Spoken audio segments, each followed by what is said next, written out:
I'm Carrie Pollard, and I am the Water Efficiency Manager at Marin Water. And I'm here to talk to you all about current water supply conditions and drought response. So it's very timely that in 2 weeks you'll have a presentation on bourbon. What did they say? Whiskey's for drinking and water's for fighting over. So here we are back in it, right? So a little bit about the district. The Marin Water is the oldest municipal water district in the state of California. We provide drinking water to over 190,000 people, and we're responsible for protecting and preserving 22,000 acres of watershed land up in Mount Tam and in West Marin, which I'm sure many of you frequent and know and love as Marinites. Most of our water, 75% of our water does come from Mount Tam's watershed, right? So the watershed right in our backyard. 25% of our water comes from Sonoma County via the Russian River water system. So when we hear about the amazing snowpack and ski opportunities up in the Sierras, that's great for much of California, but that doesn't help us at all. We are solely reliant on local precipitation. So 100% of our water supply is local, right? Locally sourced. We're all about that these days. So as you may know, 2020 was the second driest year in 90 years, which is quite frightening. This year, to date, we've only had about 20 inches of rainfall, and that's tracking at about 44% of our historical average. As a result, our reservoirs and our water supply available water is not as much as it normally would be. Usually we're at about 90% capacity right now. We're currently at 55%, okay? So that's as of yesterday. And so this is quite concerning, And so as a result, I can move you guys back and forth so I can read my words. As a result, on February 16th, our board declared a drought. We passed a drought resolution asking all of our customers to voluntarily take actions to conserve water. We didn't really have a specific percent assigned necessarily to this voluntary action because we fully acknowledge that not only do we need to conserve, we actually need rainfall as well, right? And so even if customers were to hit a 20% reduction, if we didn't get any additional rainfall, it was very likely we were going to be going into mandatory restrictions. And as we know, since February, and even projecting out to the next couple of weeks, substantial and significant rainfall is not, it hasn't occurred. We just haven't been able to get our reservoirs up to the normal capacity that we're at. And as a result, our board is considering adopting mandatory conservation measures. And those, I think when I get to the end of the presentation, if I don't cover it, I want you all to ask me a question kind of about where we think that might be going. Of course, it hasn't been decided yet by our board, but we, staff does have some planning we've done, so I can touch on that.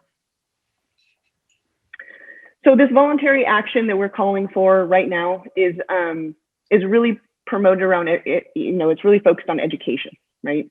So we want to just make sure that our customers are aware of the water supply condition and give them some tips and tools to help reduce their demand. So we're asking that customers significantly reduce their irrigation. These are the shoulder months, so it's still really cool in the mornings, a lot of fog and moisture kind of in the air. So irrigation systems don't need to be on, full bore at this time. We're asking folks to consider replacing their lawn with low water use landscaping. And we're asking that they consider installing smart irrigation controllers. So if you're not familiar with a smart irrigation controller, this is your timer that runs your sprinklers. It's kind of like the Nest model, right? I could turn my sprinklers on from my cell phone, which is kind of cool. I can check them to see if there's a leak or if they're irrigating when they shouldn't be, all via, your handheld device, which is, saves you a trip to the garage, which is sometimes nice.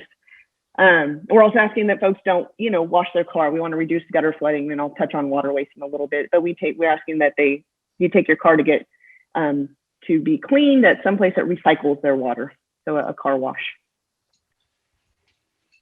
In addition, gray water systems, which is water that either comes from that's already been used once in your home, so whether like your clothes washer or maybe your shower water. Consider installing a gray water system, which takes that water and then you use that for irrigation. So it's a drought source, a drought-proof supply of water, really. As long as you're doing laundry, you'll have some irrigation that can go to your landscaping. In addition, rain barrels and cisterns are another great way. Even the little bit of moisture, like I said, we have in the mornings, and the when we do have a little bit of rain, it doesn't take much to fill a 55-gallon drum, and that water can then be used to irrigate, your plants that you really love and that you want to maintain, or maybe a veggie garden or something like that. So, a couple of 55-gallon rain barrels can really provide on-site water availability when we're moving into drought conditions. We're volunteering, asking customers to hold off on filling fountains and pools and hot tubs, etc. It's not currently a mandatory requirement. It's not prohibited yet. But right now we're asking for it to be a voluntary action that folks will take. Of course, fixing leaks is a great opportunity to reduce demand, and then replacing old clothes washers is another great way. I always like to, touch on kind of the simple things we all know, turn off the water when you brush your teeth, don't let the water run when you're doing the dishes. Those all seem minor and fairly insignificant. But really what it does is it increases your water awareness, right? When you think about those things, you can start thinking about how you use water day to day and what other opportunities you may have to reduce water use. So we really focus for our youth education programs around these items. So, you'll hear kids reminding their parents to turn the water off when they brush their teeth. And I know it's somewhat obnoxious, but it's also good for us all to remember. So there's a huge opportunity for us to reduce demand just based on our behavioral changes.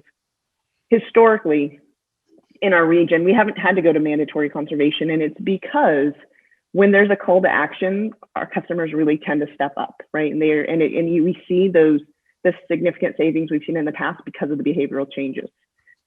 So we all know we can do it. It's just a matter of commitment and understanding the dire situation that we're moving into. So those are some tips, but we also have some programs available to kind of help reinforce those tips and help customers actually implement them. So we have, with COVID, we're doing phone consultations. We used to do site visits, but now we do them over the phone. We've actually found it be very effective. And while we will probably eventually go back to the field visits, doing the consultations over the phone actually requires that the customer, read the meter themselves as opposed to have us do it. And then, that's the best way for us to learn is by doing. And so we've found that that's been really great. We also offer free hose and shutoff nozzles. So if you need a hose in nozzle or a new shower head or a faucet aerator or leak detection tablets, you can request those from staff. You just can get on our website and give us a call, and we'll either put them in the mail to you or we'll leave them out at our back door. Do contact-free, pickup, drop off and pickup for all of these hardware. So if you let us know if you need some of those. We do have some incentives, some new programs that we've launched about a year ago. It was pre-drought, but it's really worked out well to have these incentives in place. We offer 2 lawn replacement programs. So if you are considering taking out your lawn, one is a rebate, $1 per square foot for lawn removal. There's no max. So if you want to take an acre out, we'll cut you a check for, $300,000 or 40,000. Nope, it's only $40,000 because it's 40,000 acre feet in a Square feet. No worries. Square feet in an acre. Thank you. You're not a farmer. You should know this. You're worried about water. No worries. The other program for lawn removal is a sheet mulching program. We'll actually deliver materials to your house. So compost, cardboard, and mulch for free. And then you can do it yourself. So it's more for like the DIYs who may want to, not, have someone, they want to do it themselves, or you want to hire someone to do it. That's another option. So you can't do both. You can't get the rebate and the materials, but you could do one or the other. Okay. So that smart irrigation controller I mentioned, where it's like a Nest kind of device. We have incentives for those as well. $100 for a smart controller. We have gray water kits. So we're working with the urban farm store so that you can do a webinar with them to understand gray water, right? Because we want to make sure that you know how to use it appropriately and how to be safe with using gray water, and how to set up your system. And then you can get a gray water kit that's subsidized by the district after that process. So you can use that water from your clothes washer in your landscape. We also have some rain barrel incentives, 50 cents a square foot, 50 cents a gallon for rain barrels, and we have clothes washer rebates as well. All of the information on these programs are on our website, so you can take a look at those. Additional resources that are really focused on drought response are yard signs. So we have they essentially are the size of a election sign, 24 by 18, and it just says, droughts here, save water. And we're really trying to push those out into the community just to increase awareness around drought conditions. So if any of you are interested in helping us distribute, or you're willing to put one up in your yard, let us know, and we will get one to you, or get you a handful, and you can give them to your friends and family. That would be wonderful. We want to spread the word. We have some brochures that we've put together that really outline the details of all of these programs that I've mentioned, that are readily available as well. Our website is marinwater.org/conserve, and this is where we're dropping all of our drought information. So you can see up-to-date reservoir levels, you can see program materials, you can see what current restrictions are in place, etc. All at that /conserve site. During this voluntary effort, we're really focusing also on water waste. The district has been very progressive over the years to adopt water waste prohibitions that are fairly stringent, although what I've learned is that they haven't really been enforced, right? Folks don't even know about them. For example, did you all know that you should not water your landscape more than 3 days a week? That's actually in our code, restrictions of 3 days a week, no more than 3 days a week of irrigation, right? No, because there's really been no marketing around that. The other one is midday irrigation. It's prohibited to irrigate from 9 a.m. to 7 p.m. So when the sun's out and the water will evaporate, you don't want to have your irrigation going. You don't want to have your sprinklers going. So these are actually written into our code. And I understand most folks don't know about this. So we don't want to obviously go straight to enforcement. We want to do education. So we're really spending this time to try and spread the word about increasing education around our water waste prohibition. So not only include those two, but there's also, of course, gutter flooding. If there's water in the gutter, that's a water waste prohibition. If you have a leak that you know of and that you need to have that leak fixed, actually within 48 hours is what the code says. Another one that's out there that many folks may not know is serving water upon request in restaurants, right? So restaurants shouldn't just come and put water on the table. You actually should ask for it. And you'll see, as part of our drought response, you'll start to see in table tents in many of your favorite restaurants saying, notifying you that you need to, ask for water for it to be served, hopefully. And there's my contact information there on the bottom. And for, if you want to request hardware, or you have any other questions about our programs, we're here to help, or you can also shoot us an email. I did want to touch on the mandatory restrictions. So next Tuesday, we will be taking an item to the board. We received feedback from our board that as part of our mandatory drought response, we'll be focused on irrigation. So we'll be looking at specific days per week for irrigation allowances, right? So however many days the board decides and they land on for limiting irrigation. And then also focusing in on really encouraging folks to kind of let their lawns go now. We're looking at proposing increasing the rebates amount so that we can really encourage those lawns to, stop watering them now so we can get the savings we need. And then, once the drought's over, providing an incentive around replanting material as well. We acknowledge that not everyone has landscaping, and so we will continue to push out opportunities to reduce indoor water use. But we also know that peak demands are basically our reservoir that we have available to us is landscaping water. And so that's really going to be our primary focus. And so, we haven't seen these types of conditions since the 90s. Historically, when we are, considering, when we're prepping to go into potentially drought mode, January and February have been dry.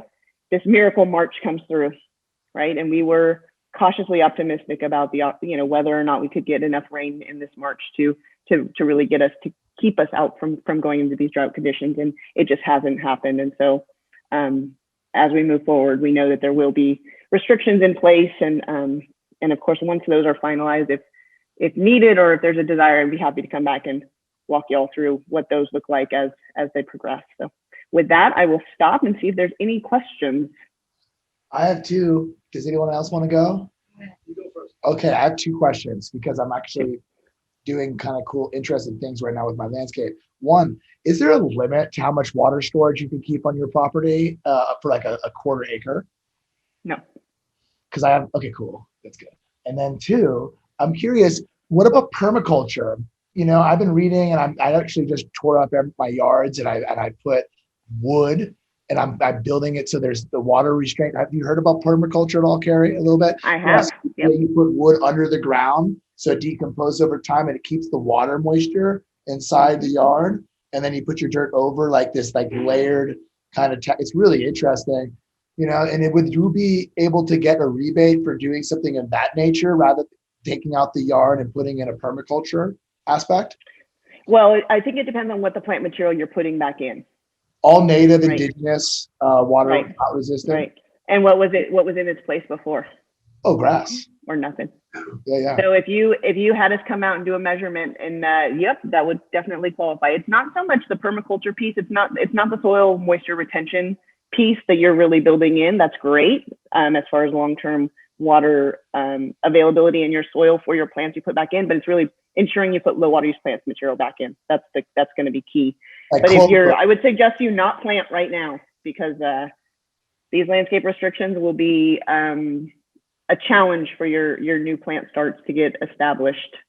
With, but that's the purpose of the permaculture. But yeah, nonetheless, I totally understand. And it's all an experiment. Perhaps wrong timing, perhaps right timing. Time will tell. That's for sure. Biochar is another cool one. If you're into if you're a perma I guy, love biochar. Yeah. I love all that stuff. Yeah. Anyways, anybody else? Anybody else? Yeah, I have one. You might want to come over here. Carrie, can you hear me? I can. Perfect. We could hear you. It came out great presentation. This is really from my wife, and I kind of know the answer, but to some extent. So from her perspective, there seems to be a disconnect regarding the mandates that the state is imposing on more housing. And, you know, the fact that we're always, or every so often we go into a drought and we don't have enough water. So there's a disconnect there. I don't know if you can explain it, but, you know, her question is kind of like, why does the state keep on imposing growth and housing mandates and the addition of more housing when it doesn't seem to comport with the amount of water that the state can sustain on a permanent basis? Really smart wife. Really smart. Also a little bit nimble. Yeah, that's a good question. That's a good question. We do get that question a lot. We get that question year round, regardless of water supply conditions. But yeah, it's a good one. So why the state does that, what they do, who knows? But I can speak to building code requirements. And so what the state has done is they continue to ratchet down the efficiency standards for fixtures inside homes, right? In addition, they ratchet down the types of landscaping that can be installed to ensure that those new homes are as efficient as possible. So, you know, it's low income housing, you know, it's ensuring they can provide houses for the state of California. I mean, I understand why they're doing it, but you know, the flip side for us is, do we have the water supply available? And the actions that we're taking are really around fixture standards and limiting landscape irrigation installations to meet those the requirements for housing, but also, you know, minimize the impact on our water supply. Yeah, thank you. Yeah, hydrology is such an interesting study. Ron, do you have a question? Ron, I'm going to ask the question. So, you know, us Rotarians, we're all about innovation. And we're wondering, how far away are we from trying to implement desal and assist our water supply? You'd think we'd be more ahead of the curve right now based off of the affluence here. Why are we waiting so long? Yeah, so maybe like 10, 15 years ago, those of you who've been around in Marin for a while may recall this, that there was, you know, steps taken to build a desal plant. And it was decided that that wouldn't be needed if we could reduce demands. And we have seen a significant reduction in demand since the mid 2000s when that was discussed. You know, our per capita water use was about 160 then, so gallons per person per day. Now it's down to about 120-ish. So we've seen a significant reduction. And so the question is, do we build a desal plant for these, you know, somewhat rare, although seems to be more frequently occurring droughts? Or, you know, do we find other ways that we can make the water supply we have available last? and meet our I think needs. you guys need some business people and the bureaucracy here. A little more foresight is needed because of climate change, in my humble opinion. But that's my own. Yeah, we have an elected board. We welcome it. Let's do it. Anybody else have any questions? Oh, we have another one. Micah's coming. Sorry. I just thought, yeah, so thank you so much. This is very informative. So, I know also with the conventional agriculture that we are using like pesticides and we are not really keeping the soil healthy. So when it rains, all the water goes into the oceans. I guess we lose all that water. And if we keep like organic soils, then we capture the water and then evaporates, it rains more. So do you think there will be any mandate at the state level or at the federal level to move towards more organic farming, like with no-till and things like that? Thank you. That's a good question. At the state level, I don't know. I don't know. Are there any farmers in the group? There's Then hobby Central farmers. Valley farmers. Hospitals. They've got quite a contingent going behind them. So I don't know if organic farming is great. That would be ideal. Another thing I just read an article about why Apple and Elon Musk and all these really brilliant people changed the game compared to bigger companies is the silo approach. And I think that actually could work in government. I'm just realizing where everyone is so disconnected from each other in their own sectors, and they don't really care about the sustainability aspect of how we have to work together. Maybe we should try to look into that, Carrie. Any ideas, you let me know. Yeah. We need more Well, if you teamwork have any across ideas that. as well, you let me know because Oh, one more question we had from the group is, do you know how much estimated cost it is to build a desal plant? Have you guys looked into that? Yeah, we have. Off the top of your head. Yeah, so I know cost per acre foot. So I don't know the building of the plant, but to provide the water, so it's about $5,000 an acre foot. Right now, when we purchase water from the north, it's about $1,000 an acre foot. So water rates would, It'd go up. significantly increase. Thank you so much, Carrie. Does anyone else have any questions? All right, I think let's pray for April showers to bring May flowers. I like that. Me too. Wow, I just take it away.